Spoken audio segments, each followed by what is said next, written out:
মৌলানা সাহেব আছে, মৌলানা সাহেব আছে, মৌলানা সাহেব ফেল ফেল। দাঁড়ান দাঁড়ান ভাই,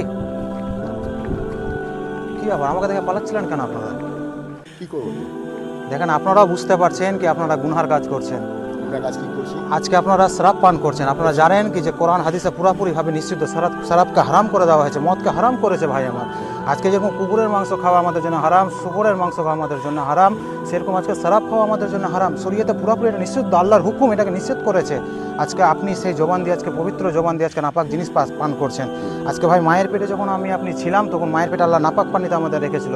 তারপর আমাদের মুখ দিয়ে এক ফোঁটা নাপাক পানি আল্লাহ তাআলা পেটের মধ্যে নিয়ে যায়নি, পবিত্রতা আমাদের রেখেছিল। আর আজকে আমরা দুনিয়াতে আসার পরে সেই মুখ দিয়ে, পবিত্র মুখ দিয়ে আজকে আমরা শরাব পান করছি। সে আজকে আমরা শরাব কেন পান করবো ভাই? এটা আমাদের হারাম, এটা নিষিদ্ধ করা হয়েছে। আজকে যদি আপনার ছেলে মেয়ে আছে, আপনাকে দিয়ে আপনার ছেলে মেয়ে শিখবে, আজকে দিয়ে আপনার পুরো নসল শিখে নেবে। আজকে যদি একটা আপনার ছেলে মেয়ের বিয়ে হয় আর তার যদি খোঁজ খবর লাগাইতে জানবে তার বাবা একটা নেশাগ্রস্ত লোক, তার বাবা নেশা করে, তখন সেই মুহূর্তে কী হবে? আপনার মেয়ের ভালো বাড়িতে বিয়ে হবে? হবে না। তখন কি হবে? আপনার সমস্ত নসলটাই বরবাদ হয়ে যাবে ভাই। এটা হারাম, এগুলো গুনাহ থেকে বাঁচতে হবে, এটা বিশাল বড় গুনাহ।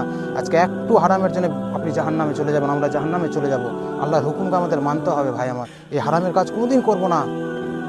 আমি কোনো শরাব ছাড়া থাকতেই পারবো না। আমাকে রাত দিন সময় লাগে শরাব খেতে। কেন শরাব লাগবে আপনার? আপনি যখন মায়ের পেটে 9 মাস 10 মাস ছিলেন, তখন কি আপনার শরাব প্রয়োজন ছিল?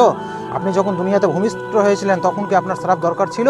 আপনি যখন শৈশবকাল থেকে যখন আপনি যুবক হলেন, তখন তো আপনার শরাবের দরকার ছিল না। আর কিসের জন্য ভাই এই হারামের দরকার পড়লো?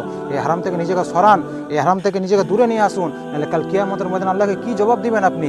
এক ফোঁটা হারাম গলার হারাম আপনি খাওয়ার জন্য আল্লাহ তাআলা আপনার 40 দিনের ইবাদত কবুল করবে না। আর যদি সেই হারাম অবস্থা আপনি মারা যান, তো সরাসরি আজকে জাহান্নাম চলে যেতে হবে ভাই আমার।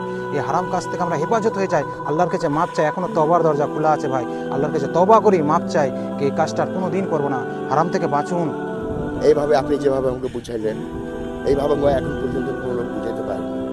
এই যদি আমাকে বুঝিয়ে রাখতো দাদা, তাহলে আমি আজ থেকে মাল আমি আর কোনদিন কারো আমি কোনদিন খেতাম না। আল্লাহ আমাকে মাফ করবে তো, আর আমি কোনদিন শরাব মুখে দেবো না। অবশ্যই মাফ করবে। আপনি আল্লাহর কাছে খালেস দিলে তওবা করুন, আল্লাহ এই শরাব, এই নাপাক জিনিসকে, হারাম জিনিসকে আর কোনো দিন আমি মুখে লাগাবো না। দাদা আমি তওবা করলাম, আর জীবনে আমি মদ মুখে দিব না। আল্লাহ আপনাকে হেফাজত করুক, সেই বুঝ দান করুক।